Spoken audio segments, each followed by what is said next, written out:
हर हर महादेव दोस्तों, कैसे हैं आप सब लोग। आई जस्ट होप आप सारे के सारे लोग बहुत ज्यादा अच्छे होंगे एंड मैं भी काफी ज्यादा अच्छी हूँ। एंड आज हमारा 90 डेज योगा चैलेंज का डे 64। सो जैसे कि आप लोग जानते हैं कि इन 64 दिनों में मैं कंप्लीट कर चुकी हूँ बैठकर करने वाले योगा, पीठ के बल लेटकर करने वाले योगा व पेट के बल लेटकर करने वाले योगा। अगर आपको मेरे इन योगा के बारे में जानना है डिटेल में, कैसे करते हैं, क्या फायदे हैं, किसको करना चाहिए किसको नहीं, तो आप ये आसन मेरी वीडियोस में जाकर देख सकते हैं। अभी चैलेंज ऑन है तो आपको ऊपर ही मिल जाएंगे। इसके अलावा आज है हमारा डे 64 और इन डे 64 में हम कवर कर रहे हैं खड़े होकर करने वाले आसन। खड़े होकर करने वाले आसनों में तकरीबन हम 15 आसन कंप्लीट कर चुके हैं एंड आज है मेरा 16वां आसन खड़े होकर करने वाला। तो अगर आपको खड़े होकर आसन देखने हैं तो वो भी आप मेरी वीडियोस में जाकर देख सकते हैं। आज हम जो आसन करने वाले हैं उस आसन का नाम है ध्रुव आसन। ये आसन भक्त ध्रुव के नाम से लिया गया है। भक्त ध्रुव ने कहते हैं कि इसी आसन में खड़े होकर तपस्या की थी, तो इसीलिए इस आसन का नाम पड़ा ध्रुवासन। ध्रुवासन को करने के लिए आपको क्या करना पड़ता है, आपको सबसे पहले तो एक पैर पर खड़े हो जाना है।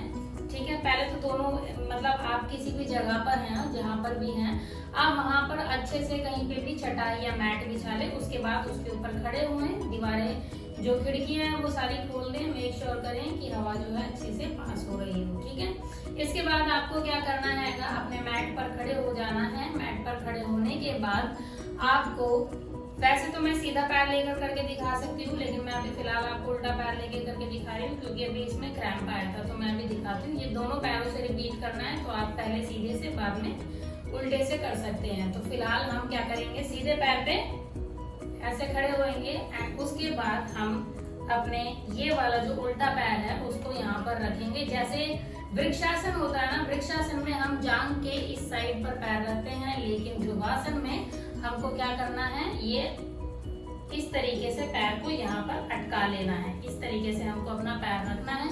उसके बाद बैलेंस को बनाते हुए दोनों हाथों को जोड़ना है। जैसे नमस्कार आसन करते हैं, प्रणाम आसन करते हैं, प्रणाम आसन की अवस्था में खड़े होना है एंड अपने हृदय की या फिर सांसों पे ध्यान लगाएं या हृदय चक्र पर ध्यान लगाएं और इसमें ही आपको तो कुछ अवस्था तक खड़े रहना है, आंखें बंद कर कर। पहले शुरुआत में आप चाहें तो आंखें खोलकर खड़े हो सकते हैं, उसके बाद आप इसे आंखें बंद कर कर भी खड़े रह सकते हैं इस अवस्था में। इसमें आपको बैलेंस बनाना होता है, ठीक है, एंड अपना सारा का सारा ध्यान केंद्रित करना पड़ता है आपको अपने हृदय चक्र पर।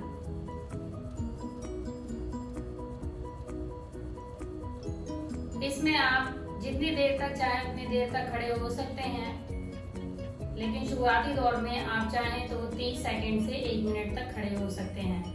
उसके बाद आपको वापस नॉर्मल अवस्था में आ जाना है एंड देन सेम ही रिपीट करना है आपको दूसरी तरफ से।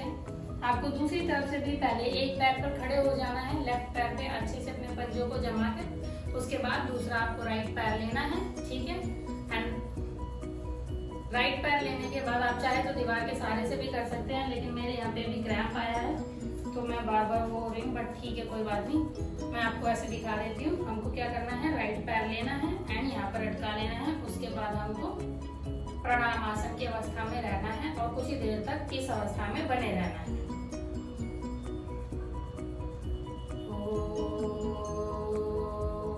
आप इस आसन में तब कर सकते हैं जब कर सकते हैं। इस आसन में रहकर भक्त ध्रुव ने तप किया था, तो आप समझ सकते हैं कि इस आसन की कितनी ज्यादा महत्वपूर्णता है। उसके बाद आप नॉर्मल आप अवस्था में आ जाए। अब चलिए इसके जान लेते हैं फायदे। इसके फायदे ये हैं कि ये आपके जप के लिए, तप के लिए बहुत ज्यादा इम्पोर्टेंट है। अगर आप अध्यात्म की ओर बढ़ रहे हैं तो इस आसन को कीजिए, इस आसन से आपको बहुत ज्यादा फायदा मिलेगा। इसके अलावा ये आपकी मन की एकाग्रता को बढ़ाता है। ये आपका ध्यान जो इधर उधर भटकता है, जैसे आप मेडिटेशन करते हैं, जो आपको फायदे मेडिटेशन से मिलते हैं वो फायदे आपको इस आसन से भी मिलेंगे। एंड सुबह में 4 बजे उठकर मैं मेडिटेशन करती हूँ, मुझे पता नहीं था, तो मैं भी अब ये वाला आसन जरूर जरूर जरूर करूंगी हर रोज। और क्योंकि आप जब ये आसन करते हैं तो आपका जो है बैलेंस बनाना होता है, तो एकाग्रता ऑटोमेटिकली बढ़ जाती है। कोई भी आसन हो, जब आप उस आसन को करने के लिए अपने मन को, दिमाग को और शरीर को एक साथ संतुलित कर रहे होते हैं तो एकाग्रता बढ़ती है, जिसकी वजह से आपका कंसंट्रेशन लेवल हाई हो जाता है, आपका दिमाग जो नर्वस सिस्टम होता है वो स्ट्रांग हो जाता है। एंड इसी वजह से इसके बहुत सारे फायदे हैं, जैसे कि आप इसे जब कर रहे हैं या तब कर रहे हैं या फिर किसी पढ़ाई लिखाई में भी हैं तो भी आप इस आसन को कर सकते हैं। इसके अलावा ये आपके पैरों को मजबूत बनाता है, टखनों को मजबूत बनाता है, आपके बॉडी के बैलेंस को, शरीर के संतुलन को अच्छा करता है। ये आपके पाचन क्रिया को स्वस्थ करने के लिए भी काफी ज्यादा फायदेमंद है। ये आपके थाइस के फैट को भी घटाता है। अगर आप नियमित रूप से इस आसन को करेंगे और अगर अध्यात्म की ओर बढ़ रहे हैं तो ये आसन आपके लिए बहुत ज्यादा फायदेमंद रह सकता है। तो इसी वजह से आप ये आसन कर सकते हैं। अब किसे नहीं करना चाहिए वो जान लेते हैं। जिन लोगों के घुटनों में किसी प्रकार की सर्जरी हो रखी हो या कूल्हों में दर्द रहता हो या कमर में दर्द रहता हो तो आपको ये आसन नहीं करना है। इसके अलावा इस आसन को हर कोई कर सकता है। इस आसन को करने के लिए जब आप मेडिटेशन करते हैं तो बेस्ट टाइमिंग है, अगर आप इस टाइम करते हैं तो। इसके अलावा बाकी के जब आसन करते हैं तो उनके साथ भी आप इन आसनों को इंक्लूड कर सकते हैं। जैसे आप वृक्षासन करते हैं, ताड़ासन करते हैं तो उसके बाद ध्रुवासन भी कर सकते हैं। इसको कितनी देर तक करना है, अगर इस आसन में रहकर तब किया जा सकता है तो आप समझ सकते हैं कि इसको आप कितने समय तक कर सकते हैं। आप चाहे तो इसे जब जो तब करते हैं, जो लोग जब करते हैं वो लोग 1-1 महीने तक भी किसी आसन में बैठे रहते हैं। तो आप इस आसन में चाहें तो मतलब जितनी देर तक आपके शरीर की क्षमता उतनी देर तक रह सकते हैं। लेकिन इसके अलावा अगर आपसे नहीं रहा जा रहा है तो आप इसे 30 सेकेंड से 1 मिनट तक रख सकते हैं। इसको करना कैसे है, शुरुआती दौर में आप दीवार के सहारे कर सकते हैं। मैंने दीवार के सहारे नहीं दिखाया, मैं आपको दिखा देती हूँ। आपको ऐसे टेक लगा लेना है, ठीक है।